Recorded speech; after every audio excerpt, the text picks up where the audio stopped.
Hi. Hello. Hello, ma'am. Kamusta kayong Good lahat dyan? morning. Good morning, everyone. Kamusta ang ating mga katitulay sa mga oras na to?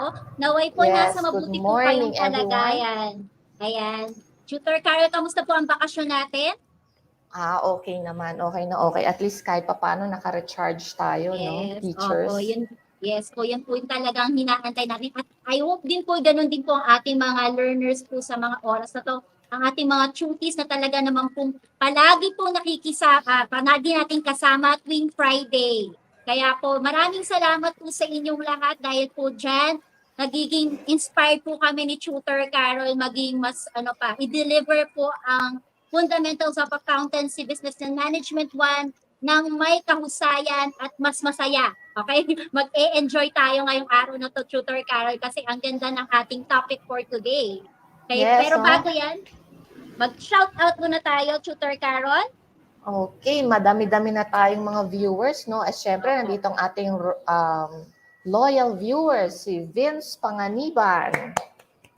Okay? Hello, good So, nandyan din morning. si Jenny Divina, Angelica Marantal, Chanel Sapader, okay, Rubelin Pelayo, okay, Jacqueline Labuca, Samantha Dison, Rian Colinta. Ang dami na nila, Tutor Yes po, Carly. napakadami. Okay. Nagpapasalamat po kami sa inyo dahil po, kung wala po kayo, alam ko po na hindi talaga magiging matagumpay to. Kaya po, dahil dun sa mga bata, Tutor Carol, na gusto talagang matuto, kaya tayo matagumpay. Ayan. Maraming Yes. salamat po ulit sa inyo. Okay, so Tutor Carol, without further ado, let's have now our topic for today. So, I guess already quarter 4 na, Tutor Carol. Quarter Konting-konti na 4 week lang. month. Konti na lang. Yes po, at And sila'y magbabakasyon na.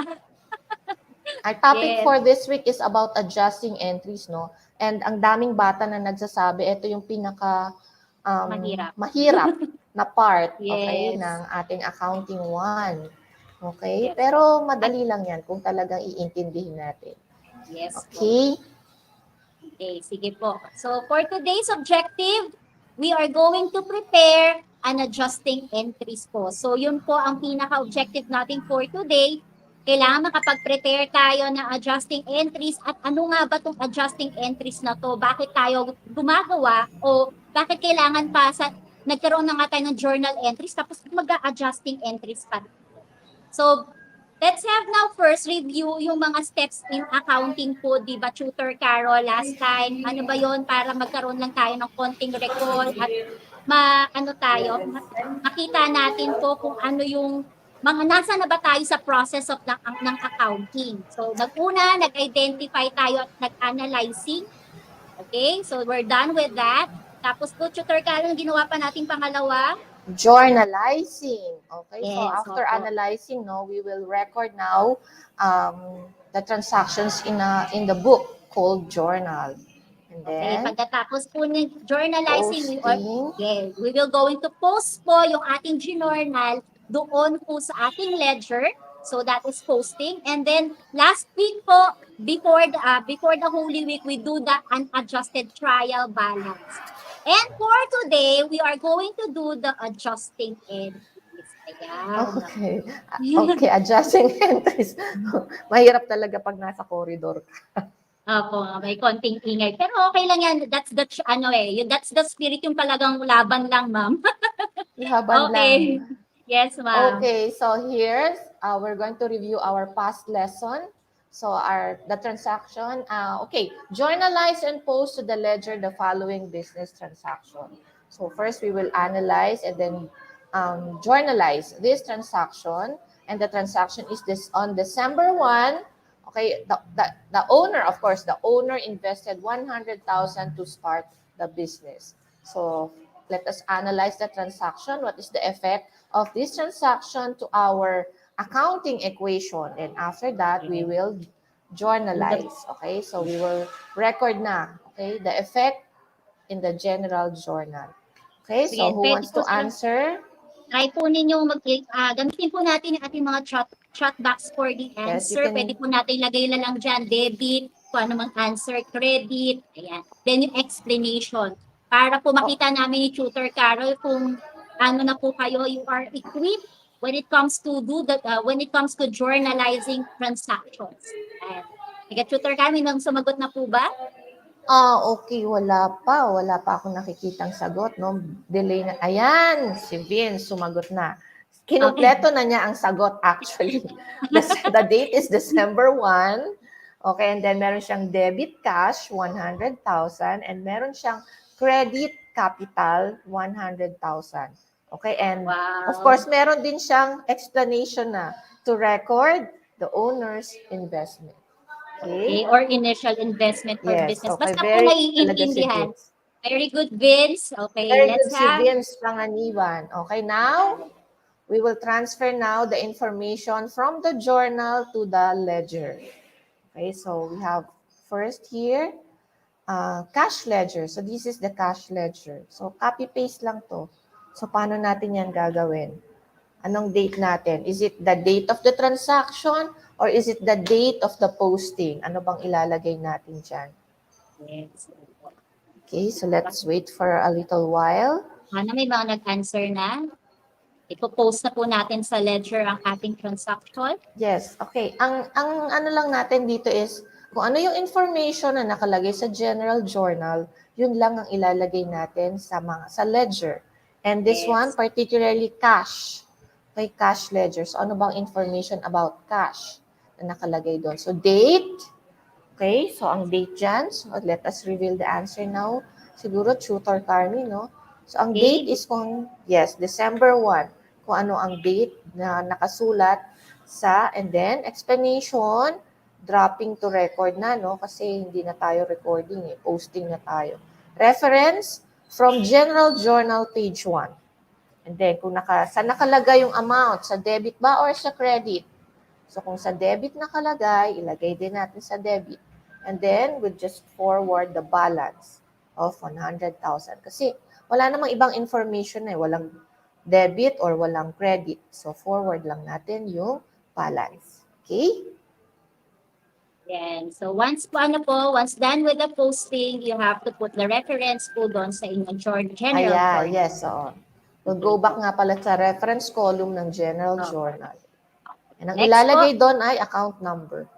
Okay, next Okay, naman, Tutor Carol, yung owner's equity, owner's capital po. Paano naman natin to same lang naman din po, di ba, Tutor Carol? Basta Yes.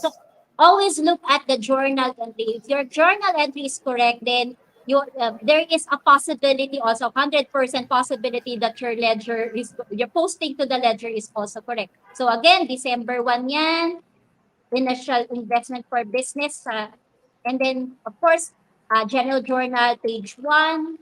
And then, kung saan nakalagay po yung owner's capital, if it is in debit, then put it in debit. Pero kung ito ay credit, syempre po sa credit. So, yan. Kung naka-credit po siya, then forward din po natin yung balance, 100,000. Then, ayun na po. Pasok na po natin yung account number. To add Sige to po. that, no, Tutor Carmi, maging careful tayo sa pagta-transfer. Kung debit, Yes, dapat po. sa debit din sa ledger. Pag credit Yes, sa po. journal, dapat credit din sa ledger. Kasi hindi tayo magiging balance niyan in the end. At masakit sa ulo yon. We need to go Yes. back. Opo. Okay? Then, next transaction tayo, Tutor Carol. Okay, our next transaction is on December 2. Okay, acquired desktop computer in cash. Okay, 60,000 pesos. Okay, so let us analyze what is the effect of this transaction to the accounting equation, assets, liabilities, and equity. Okay, so of course, okay, so let me see.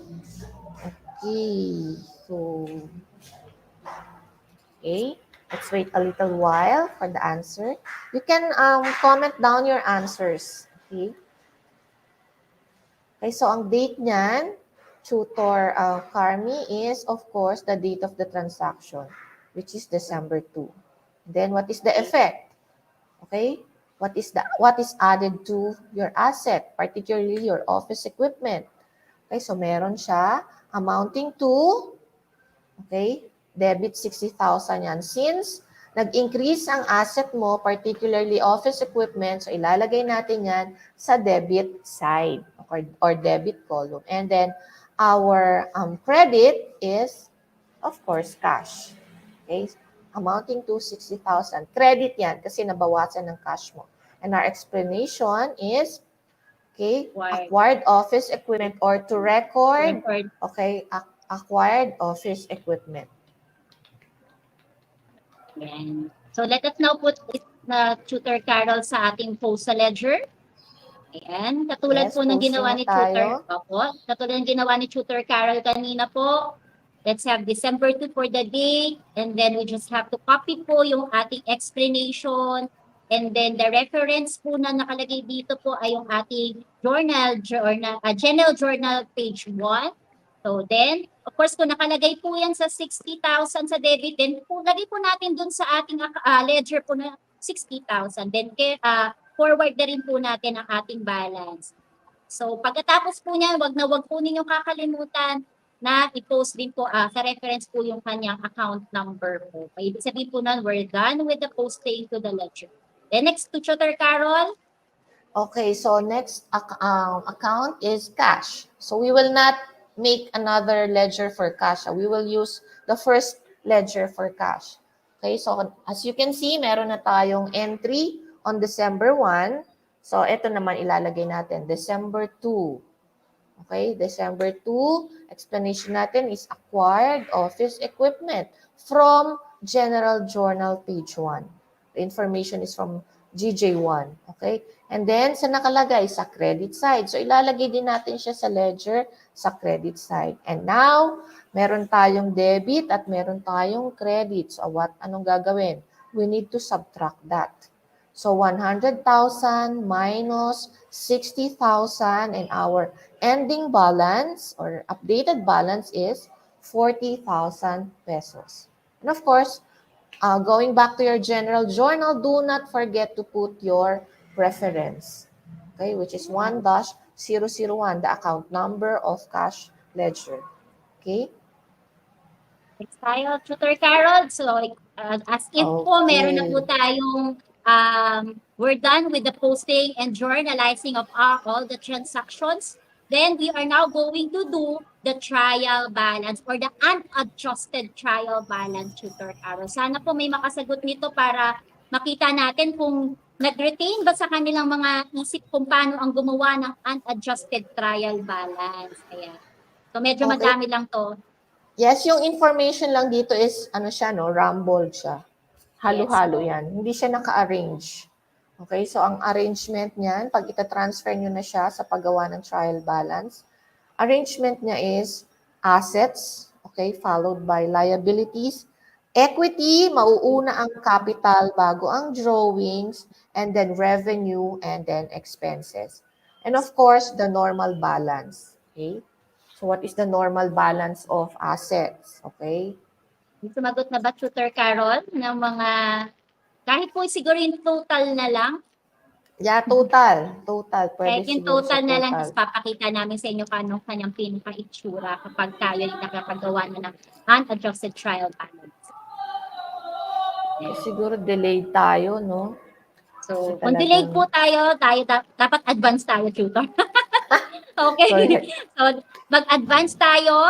Okay. So, let's now reveal the answer. This will be the answer po. Yan. So, both debit and credit should have an amount of 51,800. Make sure that tama po ang pagkakasulat ng ating mga accounts. It should be chronologically arranged based on the liquidity, maturity. Ayan. Tapos po kailangan asset ang mauuna, liabilities, then owner's equity. Yun po yung sinabi din ni Tutor Carol a while ago. So 51,800 is the total amount for this exercises. Ayan. Sige po, Tutor Carol. Oh, ayan. Okay. Tama si Vince Panganiban, no? 51,800. Thank you, Vince. Napakahusay talaga. Thank you, Vince. Yes. Ayan. Ayan. Tutor Carol, pag-usapan na natin itong adjusting entries. Alam niyo po, totoo po, no? Part of, sa pagka po kayo ay nagsisimula pa lang ng accounting talaga, isa sa pinaka medyo nakakalito ang adjusting entries. Oo, yan. So, bakit ba tayo nag-a-adjusting entries, Tutor Carol? Bakit po kaya? Ano kayang reason? Yes, okay. So here, adjusting entries are journal entries. Nagawa na natin ng journal entries, no? So these are journal entries that update, okay, the general ledger accounts and ensure accuracy of information presented in the financial statement. So, ginagawa natin ng adjusting entry para ma-update at makapagbigay tayo ng accurate information sa ating mga financial statements. Okay? Dagdag So, ko lang syempre, din, Tutor Carol, yung adjusting entries po, pag sila po ay auditor, yan po yung kanilang usual na gagawin. Nag-a-adjusting entries po sila palagi. Kaya yan po, pag natutunan po talaga nila, madaling-madali po sa kanila ang maging external or maging internal audit. Because adjusting entries is actually giving you a chance na maging correct yung information, lalo na yung pagre-report po natin ng financial statement. Sige po. okay? Okay. Next po. Characteristic, Tutor Carol. Okay, so these are the characteristics of the adjusting entries. First, each entry is recorded at the end of the accounting period. So we do adjusting entries, let's say December 31, at the end of the accounting period, usually on December 31. Second, each entry has at least one balance sheet account, either asset or liability, and at least one income statement account, either revenue or expense. And of course, the last one is cash account is never affected when doing the adjusting entry. Hindi po tayo nag-a-adjust ng cash. Ang cash po ay sa initial entry. Okay, yung sa journal entry natin. Okay, doon nagkakaroon ng cash accounts. And of course, Tutor Carmi.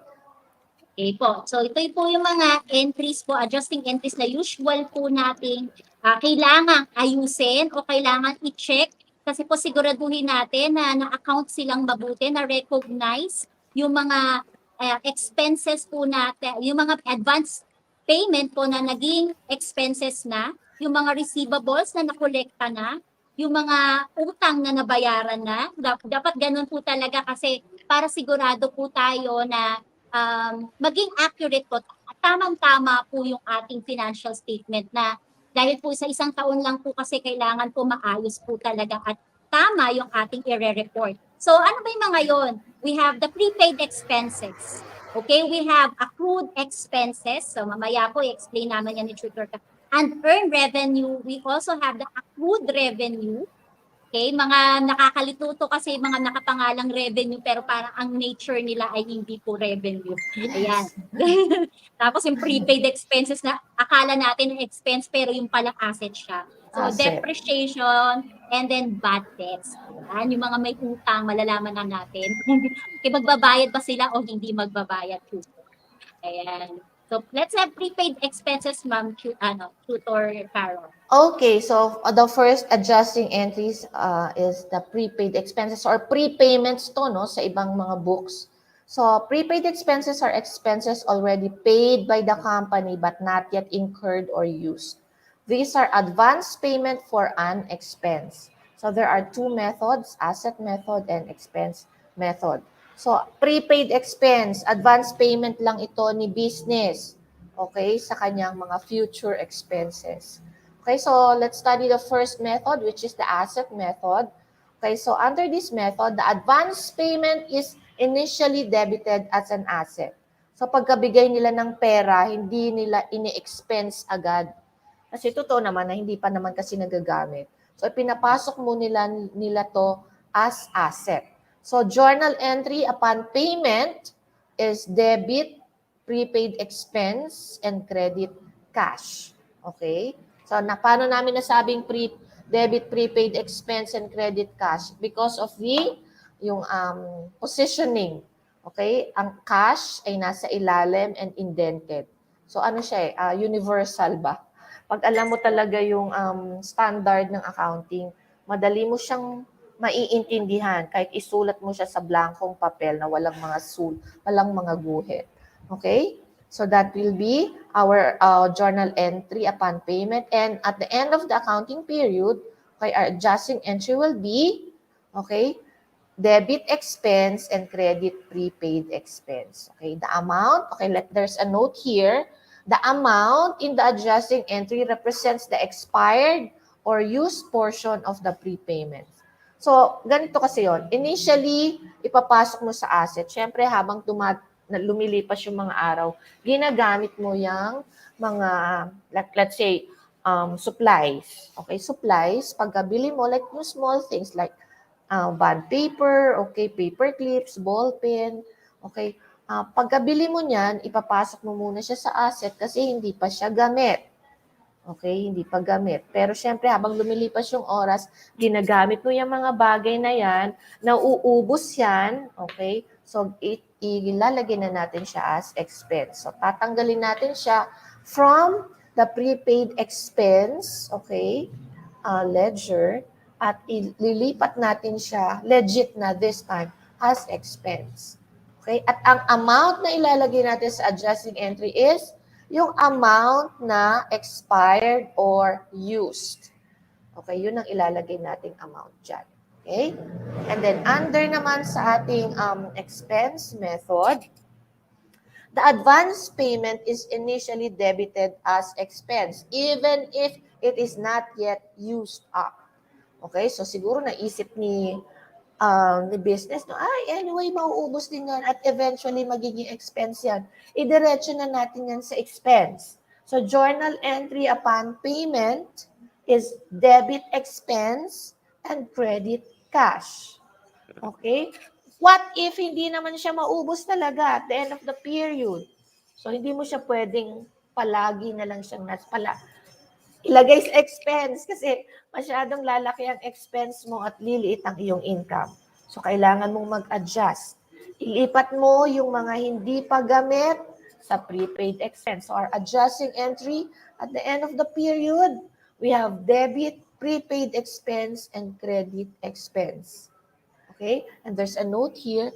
The amount in the adjusting entry represents the unused portion of an expense. Okay? At the end of the period. So, ilalagay mong amount sa adjusting entry ay yung hindi pa gamit, hindi pa ubos. Ilalagay mo siya, papasok mo siya sa prepaid expense, tanggalin mo sa expense, okay, kasi asset pa siya ng business. Okay? So, next. So, here's our example here. So, give the adjusting entry, take note of the date, December 31, 2020.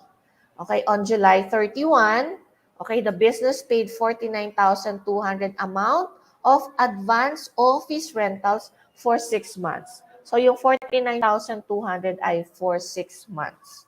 Okay, so what will be our initial entry using the asset method? So, remember, asset method, initially debited as an asset. Okay? So, ipapasok natin siya sa asset. So, on July 31, we have debit, prepaid, rent. Okay, bakit naging rent na, ma'am? Kanina, expenses. Pag-aralan nyo kasi yung transaction. Okay? Ano ba yung ina-advance niya? Rent. So, pwede nating sabihin prepaid rent. Okay? 49,200. Okay? And our credit will be cash. Okay? 49,200 kasi totoo naman na naglabas ka ng cash. And our explanation will be, okay, to record 6 months rent payment or 6 months advance rent payment. Okay? And on December 31, adjusting entry na pala tayo. December 31. Okay. Ilan ang nagamit mo dyan sa prepaid rent mo? Ilang months? So, bilangin natin. July is not included anymore kasi July 31 yan. So, meron tayong August, September, October, November, and December. We have 5 months. 5 months. So, magkano ang 5 months na yan? Ay tatanggalin natin yan sa prepaid rent because legit na siyang expense. So, meron tayong debit, rent expense, 41,000 pesos. Yes, and credit, prepaid rent, 41,000 pesos. And our explanation to record the expired rent. And here, to show you the computation, how we got 41,000 pesos. So 49,200 divided by 6 months. So that is 8,200 pesos monthly. Okay? So from July 31, okay, to December, that's 5 months. Okay, so 8,200 times 5 months, that is 41,000 pesos, representing the expired rent. Okay? Next. Expense method naman. Same transaction, ha? But this time, expense method. Okay, so under expense method, we will initially debit the transaction as expense. Okay, so on July 31, we will have debit rent expense. Okay, 49,200. And our credit will be cash, of course, cash. 49,200. Explanation to record, okay, 6 months rent payment. And on December 31, our adjusting entry will be, hindi naman siya lahat na expense, right? Hindi siya lahat expense kasi may natira tayong 1 month. May 1 month na unused. Unused pa siya. So tatanggal, yun ang ipapasok natin siya sa asset as prepaid rent, 8,200. And credit rent expense, 8,200. And our explanation will be to record unexpired rent. Okay? And to show you the computation, how we got 8,200. Okay, so total prepaid payment is 49,200 less monthly payment. Okay, times yung expired months, which is 41,000. O, ilan na lang natira? 8,200. Okay, very easy, di ba? Basta intindihin lang maigi. And then accrued expense, tutor, Carmi. Okay. So, sa accrued expenses po tayo, when we say accrued, it means po it's either payable or receivable. Yan. Medyo nalilito lang po yung mga tao pagka naririnig na yung salitang accrued, nagpapanik na sila. Pero actually, tignan lang po natin yung nature ng transaction, if it is a payable or receivable, yun lang naman po talaga yun. Accrued expense are expenses already incurred or used but not yet paid. So, ibig sabihin po, nagamit mo na pero hindi ka pa bayad. So, when we talk about accrued expenses, we are referring to the payable. So, what are the examples of this accrued expenses? We have, of course, the Meralco, yung mga bills natin sa bahay. Si Judith po ang expenses, ang accrued expenses. Si Judith po yon. So, para hindi kayo malito. So, ano ba yung ginagamit po nating adjusting entry at the end of the period? Of course, we have to, pag sinabi natin expenses po siya, so ang gagawin lang po natin ay i-debit na natin siya. Kasi that's the normal balance for all the expenses. And then we have to, dahil hindi pa siya bayan, wala pa pong cash. So, ibig sabihin, babayaran pa lang.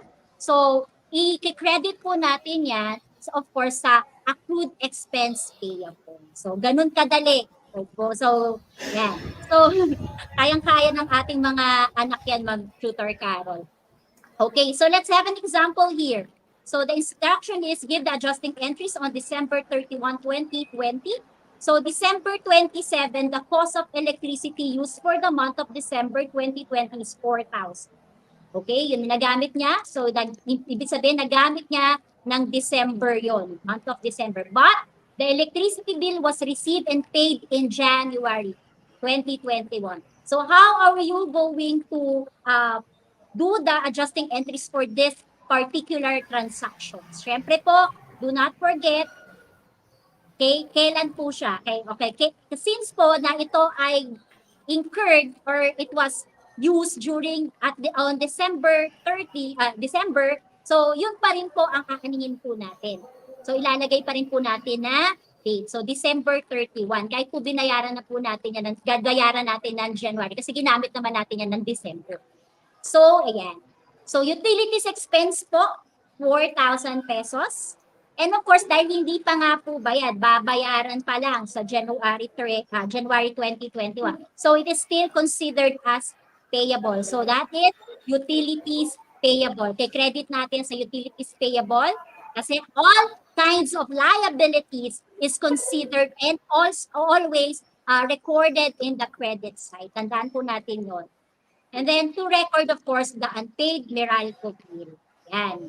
Now, let's talk about naman po yung unearned revenue. So, sige po, yung Okay. unearned. Sige, you do the honor, Tutor Carmi. Okay, sige po, yung unearned revenue. Ito po, hindi po pag sinabi mo unearned revenue, di ba, lagi po siyang, inisip natin, revenue yan. But not necessarily po, ang nature niyan is revenue. It is an income na na-receive po natin in advance, pero not yet earned. Bakit? Kasi hindi pa tayo nakakapag-render ng service. Lagi yung sinasabi dito sa example ko na to, kunwari ikaw ay wedding coordinator, tapos ikakasal yung kliyente mo ng December. Pero dahil mayaman nga yung kliyente, nagbayad siya sa'yo ng advance. So, although the wedding will happen sa December, pero nagbayad siya sa'yo ng advance. So, you will consider the received payment as an earned revenue. So, advance collection of payment for an income from the customers. And of course, katulad po ng prepaid expense and of course, the prepaid expense, meron din po siyang method.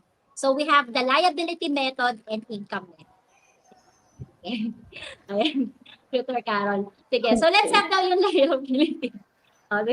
Yung liability, medyo Liability method naman tayo, no, under unearned revenue. So a liability account is credited upon receipt of cash since the company is liable to provide service. Okay, so unearned revenue, sabi nga is, ano siya, di ba, advance payment ni client. Parang wala ka pang pinagtatrabaho, tumatanggap ka na ng pera. So, under liability method, okay, ito ay ipapasok mo muna sa liability. Kasi totoo naman na may utang ka, di ba? Wala ka pang ginagawa, may pera ka nang tinatanggap.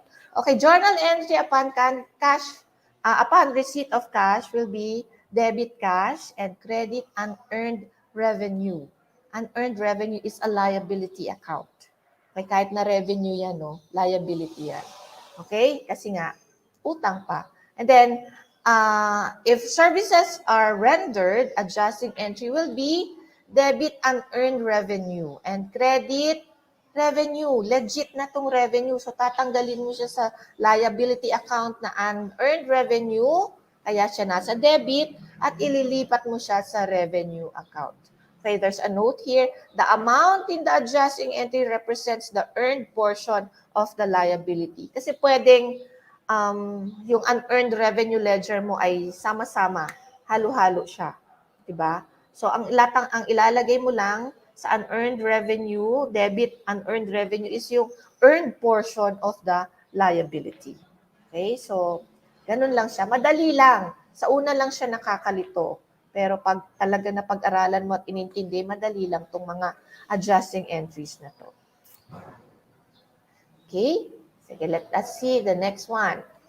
Income method. Okay? So, income method naman tayo under unearned revenue ulit. So, an income account is credited upon receipt of cash, representing income even if it is still to be earned. Let's say, diretso mo na sa revenue yan. Kasi pag next week naman, gagawin na natin yan. So, your journal entry upon receipt of cash will be debit cash and credit revenue. Pinasok mo na siya agad sa revenue kahit hindi ka pa nagtatrabaho.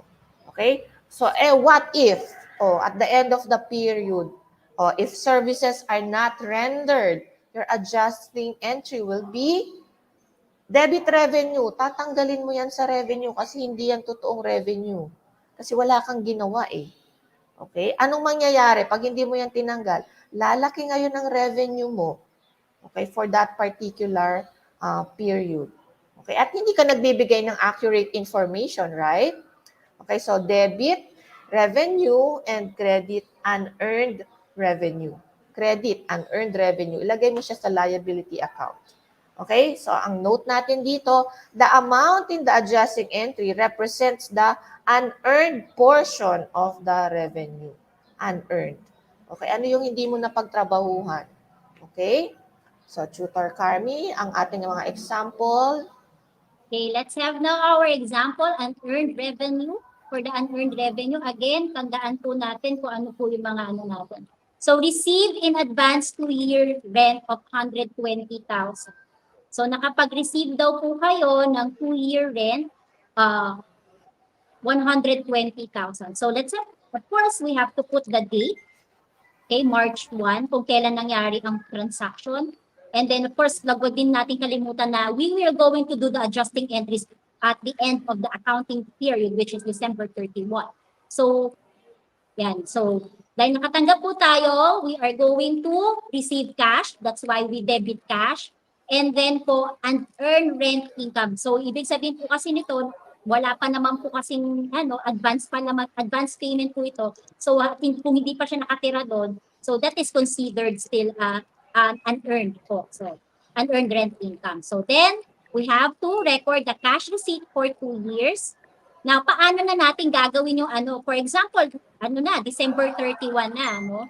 So, from here, we are going to, of course, meron tayong unearned rent income of 50,000. Mamaya papakita ko sa inyo yung bakit tayo nagkaroon ng 50,000 po na unearned rent income. We are going to debit that. And then, yung rent income natin will be 50,000. Sige, check natin, ma'am, bakit nagkaganon? Ano nangyari? Paano nagkaroon ng 50,000?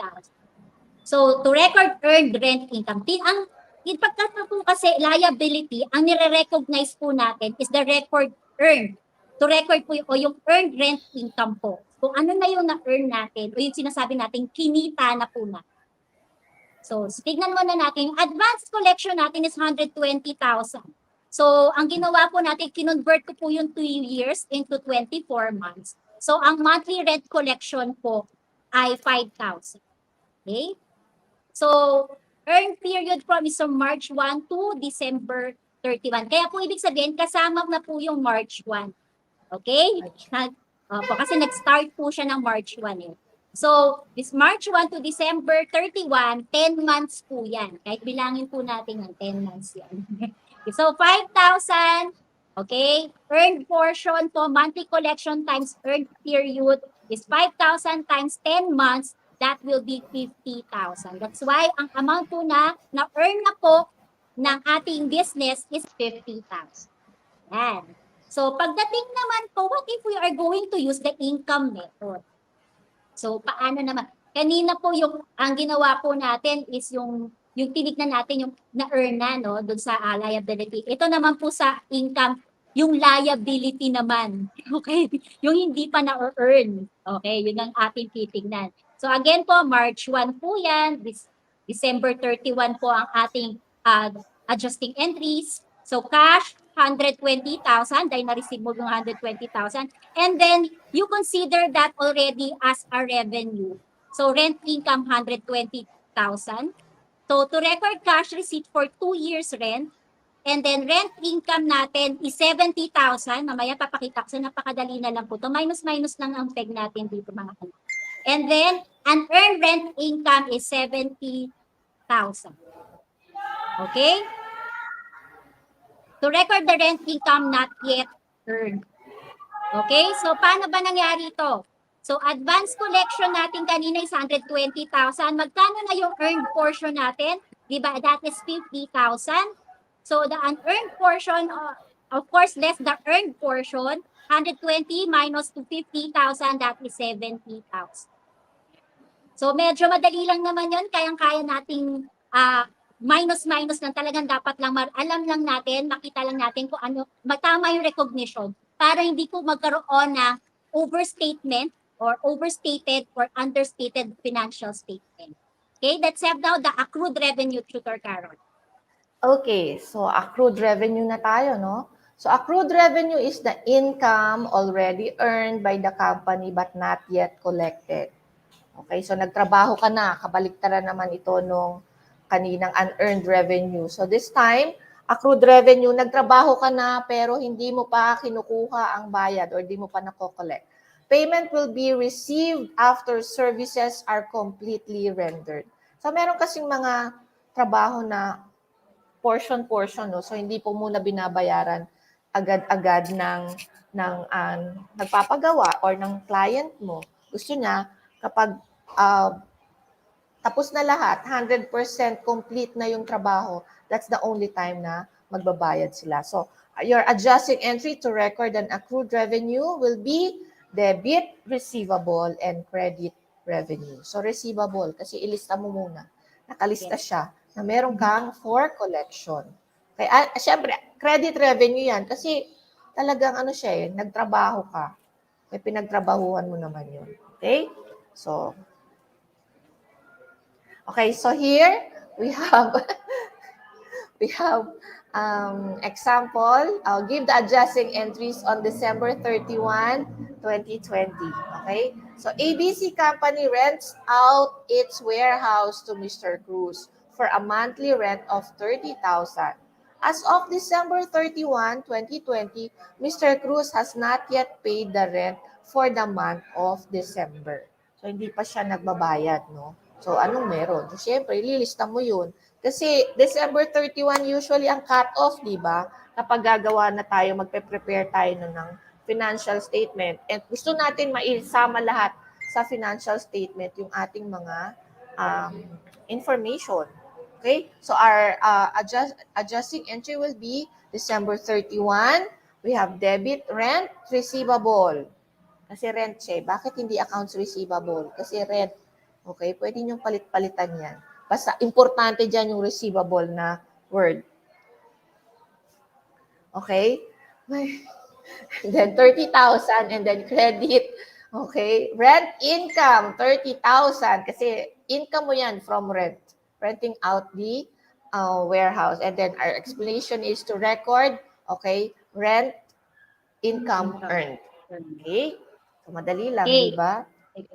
So let's talk about medyo mahaba kasi to, mahaba. Madami talagang ina-adjust at the end of. Kaya po maraming trabaho pagka last day of the year.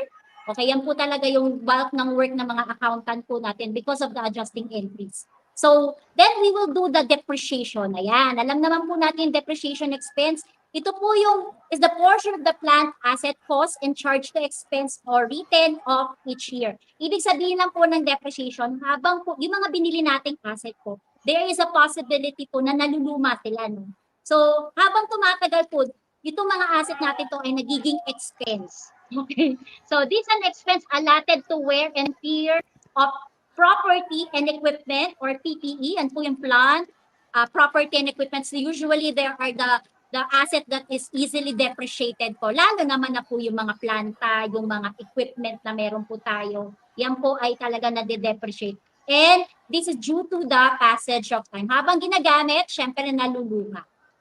At yung cost po niyan, we call it depreciation expense. So there are three factors that you need to consider in computing the depreciation expense. Of course, number one, you have to see the cost. Magkano ang pagbili, yung pinili natin yung ating mga asset. And then, of course, yung salvage value. So, kumbaga, ito na yung hanggang kailan ang useful life nitong nitong product na to, or, sorry, hindi pala product, asset na to. Ayan. So, and then, alamin din po natin yung kanyang estimated, this is an allowance. We put an allowance to all the assets that we have in our company, of course, or in our business. So we put an estimated useful life. So paano tayo nagko-compute ng depreciation? Siyempre po, alamin natin, depreciation expense equals to cost less the salvage value over estimated useful life. Okay? So since po ang depreciation expense is considered now an expense, we always record that in the debit side. And yung contra asset po na nakikita po natin doon sa ating mga chart of accounts, which is the accumulated depreciation, yun po ang ating i-credit. Sige po. Then, kasi nga po binabawas po kasi yun sa value ng asset. Kaya po ayun po yung accumulated depreciation. Then, of course, this will be the example. Okay, for example, number 1. Okay. Acquisition po niya ay 2018. Ang kanyang ito po ay building at ang cost niya ay 20,000. Ang salvage value niya ay 1,500,000. Ang estimated life ng building na binili mo is 20 years. So you just have to follow, of course, the depreciation formula. Okay, the cost less salvage value over estimated useful life. Ganito po ang magiging itsura niya. So 20,000 less 20 million less 1,500,000 over 20 years. And then, so that will give us 925,000 per year. Eh, ilang taon na ba? Okay, from January 2018 to December 2020, almost 3 years po yun. Kaya po, yung ating 925,000 per year ay i-multiply po natin for 3 years and that will give us 2,775,000,000 na depreciation expense. So, paano natin siya ano po? Okay, so December 31, depreciation expense, debit 2,275,000. Okay? Debit. And then credit po natin sa accumulated depreciation of 2,775,000. Okay? To record, of course, the depreciation expense of the building. Yan. So, bad debts na tayo, Tutor Carol. Konti na lang to. Yes. Okay, bad debts. Bad debts expense are accounts of customers that cannot be collected anymore or are doubtful of collection. They are losses due to uncollectible accounts. So there are two methods, direct write-off method and allowance method. Ito talaga naman ganito, di ba? Maraming pautang na hindi na nasisingil. Okay. Yan po. So, alam niya na kung paano nila ano ma'am yun pagka sa mga Yes. income nila.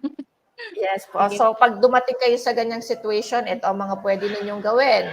So, first, direct write-off method. So, this method recognizes bad debts expense only when it is certain that the company will not be able to collect the account anymore. For reasons such as, let's say, namatay si owner. And then after that, i-close na lang niya yung business. Or nag-declare ng bankruptcy si business. Or tumakas na si business at hindi mo na siya mahanap. Okay, so pag ganito yung mga situation, hindi naman pwedeng forever na nakalagay sa iyong accounts receivable ang dapat mo ang iyong collectible. So tatanggalin mo na siya. Okay? So your adjusting entry will be debit bad debts expense. Okay, kasi expense naman talaga siya. And credit accounts receivable. Okay? Bad debt credit yun na. And then, under allowance method, so this method naman follows the matching principle, which recognizes bad debts or doubtful accounts at the time service is rendered. Ito naman, may mga times na parang based on your experience, history of the company, ay nako, ito talaga, 5% ng ating, let's say 5% ng ating collectibles ay hindi natin nasisingil. Okay, so matching principle. Kapag may service rendered na, automatic, nilalagay mo ang 5% as doubtful. Okay, doubtful account. Okay, so your adjusting entry will be debit doubtful accounts expense. Okay, kung ilan yan? Ilang percentage ba? Based on your experience. Okay? Ilang percent ang hindi nyo na nasisingil. Yun yung ilalagay nyo doon. And then, of course, credit allowance for doubtful accounts. Okay? Ganyan siya. Okay, let's say, ano ba yung doubtful accounts na yan? So, doubtful accounts are uncollectible accounts determined by estimation based on the company's past experience.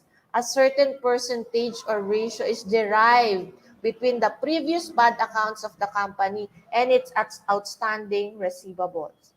Okay, so yun. Based on experience. Ilang percent. Okay? Experience mo na yan. So, bahala ka na dyan. And then, allowance for doubtful accounts, so is a contra-asset account, which is deducted from the principal account, accounts receivable. So, allowance for doubtful accounts, contra-asset siya. Yan yung imina-minus natin sa ating accounts receivable. Okay? Example, Tutor Carmi. Okay, for the example, sa example po tayo, meron tayong 30,000 accounts receivable. Pero we have, kaya nga po we have, parang naisip natin, baka hindi na makuha yung pera. Hindi na tayo makasingil ng 10% of that 30,000 accounts receivable. So we are going to do the direct write-off method. So paano natin gagawin yun? We will do the adjusting entries for that. Of course, sulat ulit natin ang date, December 31. Okay, then we are going to debit, of course, bad debts expense, which is 3,000. So yung iniisip natin na pwedeng hindi na natin makuha ay yung 3,000 pesos or your 10% ng 30,000. And then, yung account, of course, credit natin sa accounts receivable because this will be subtracted or deducted to our accounts receivable. That's why we are going to credit that to accounts receivable. Okay, to record of course the uncollectible accounts. Yan. Para na maalam ninyo kung paano sa nakuha yung yung 3,000. Yung 30,000, multiply lang natin sa 10%, which is the uncollectible amount. Yun po yung ating 3,000. Now, let's have now our check our understanding. Okay. Okay, so number 1. Sagot kayo mga anak ha. This will be the last, okay? So, income received in advance, although services have not been rendered to client, is what? Okay, Ayan. let's see. Okay, so, Ayan. sige, let us reveal the answer, Tutor Carmi. Answer Okay, is... of course, unearned income. So, ito ay Unearned na-advance mo na, nakuha mo na, pero hindi ka pa nag-render ng services. Sige, number 2. Tignan natin. Expenses incurred in the current period but will be paid in the next accounting period. Yan. Nagamit na yun or nagkaroon na tayo ng expenses pero babayaran pa daw sa next accounting period. So what kind of adjusting entries we are going to do for that? Okay? Okay, si Vince ay sumagot for number 1. Answer niya is letter D. Number 2. How about number 2? Yan. Okay, so we have here accrued Good expense. expense. Okay, payable Okay. siya. No? Next po, number 3. Expenses allotted to wear and tear of property, plant, and equipment due to passage of time. So what kind of adjusting entries? Adjusting. Yes. Okay, tignan natin ma'am. Mayroon na bang sagot? Si Vince sumagot number 2. B. Correct. Thank you, Vince. Okay, number 3 na tayo. Medyo delay talaga, ma'am. Okay, Yes. so ano yung ginagawa natin kapag tayo ay nalalaman na natin nag-wear or Yes. tear ang ating mga property, plant, and equipment? So that is Answer. Vince answered letter D. Okay, very good. So depreciation expense. Yan. So this is our references